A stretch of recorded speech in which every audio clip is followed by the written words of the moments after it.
Welcome to my channel. In this video जैसा कि आपको मालूम है फर्स्ट हाउस से लेके 12th हाउस का सारा सिग्निफिकेशंस।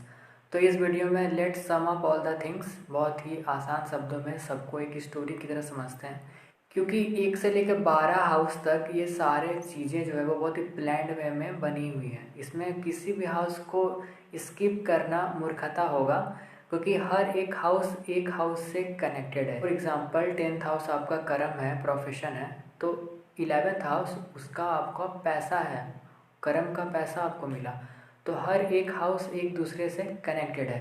तो सबसे पहले एक सोल आता है, वो उसका सेल्फ है, खुद से जुड़ना। जब उसका एक समय पर या उस स्थान पर उत्पत्ति होती है, वो बाहर के इन्वायरमेंट से फर्स्ट टाइम जब ऑक्सीजन लेता है तो उसकी कुंडली बन जाती है। मोस्टली यही लोग करते हैं। तो उसका वो फर्स्ट हाउस हो गया।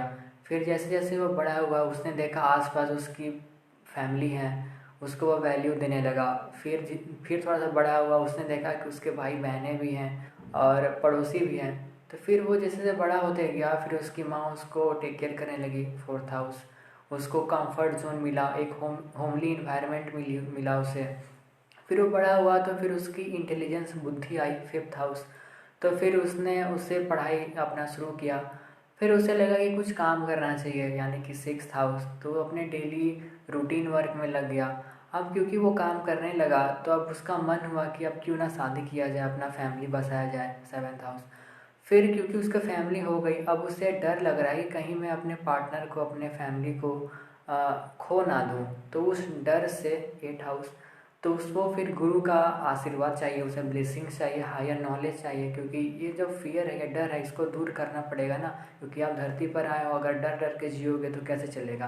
तो फिर उसको गुरु की कृपा होती है, ब्लेसिंग्स मिलता है, हायर नॉलेज मिलती है उसे। फिर उससे उसका कर्म पता चलता है कि एक्चुअली मुझे अपना कर्म करना है, यानी कि 10th हाउस। 10th हाउस वो अपना कर्म करता है तो उसका नेम, फेम है, रेपुटेशन हो जाता है समाज में। अब क्योंकि उसका एक रेपुटेशन बन चुका है समाज में, तब वो चाहता है कि उसका रेपुटेशन थोड़ा सा हाई लेवल पर जाए, क्योंकि वो जो काम कर रहा है उसका लाभ वो बहुत ही लोगों तक पहुँचे, ऑर्गेनाइजेशंस तक पहुँचे, उसका नेटवर्किंग हो। तो 11th हाउस उसका हो जाता है, क्योंकि उसने ये सब चीज़ पा लिया है। अब उसको ज़रूरत नहीं है। अब क्या होता है कि अब उसको भगवान बुला लेते हैं अपने पास, यानी कि मोक्ष उसका हो जाता है। तो अल्टीमेटली इन सभी प्रोसेस से गुजरने के बाद जो लास्ट स्टेज है उसका, वो पहुंच जाता है, यानी कि उसकी मृत्यु हो जाती है, मोक्ष उसको मिल जाता है। तो एक्चुअल में ये साइकिल है आपका सारे हाउस को समझने का। शॉर्ट में बहुत ही स्टोरी टाइम मैंने आपको समझाया, और एक्चुअल में ये यही है। इसमें ज़्यादा डिफ़िकल्टीज नहीं होनी चाहिए, बस थोड़ा सा इसमें वर्क करो और ऑब्ज़र्व करो, आपको सिग्निफिकेशंस और मिलेंगी, क्योंकि पॉसिबिलिटीज़ बहुत ज़्यादा है। ऐसा साइंस है जो बहुत ही डीप है, तो आप कुछ ना कुछ निकाल ही लोगे अपने लिए। तो आई होप आपको ये हाउस का सीरीज़ पसंद आया हो। और नेक्स्ट सीरीज़ है वो आपका प्लैनेट्स पर है, सभी ग्रहों को हम समझेंगे एक एक करके। तो आई होप आपसे मिलते हैं नेक्स्ट वीडियो में। तब तक के लिए आप अपना ध्यान रखो और चैनल को सब्सक्राइब कर दो।